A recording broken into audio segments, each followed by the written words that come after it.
শক্তিশালী ভূমিকম্পে ৩ জেলায় নিহত ৭। বিস্তারিত দেখুন তথ্যচিত্রে।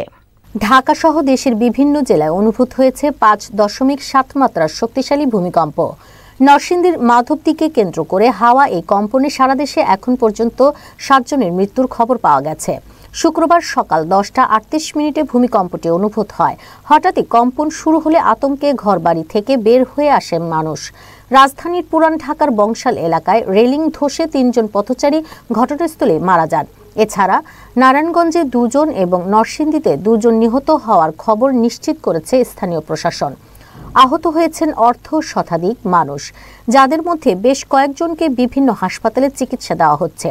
কম্পনে বিভিন্ন এলাকায় বিল্ডিংয়ের দেয়ালে ফাটল, পলেস্তরা খসে পড়া ও কিছু পুরনো স্থাপনা ক্ষতিগ্রস্ত হওয়ার সংবাদ পাওয়া গেছে।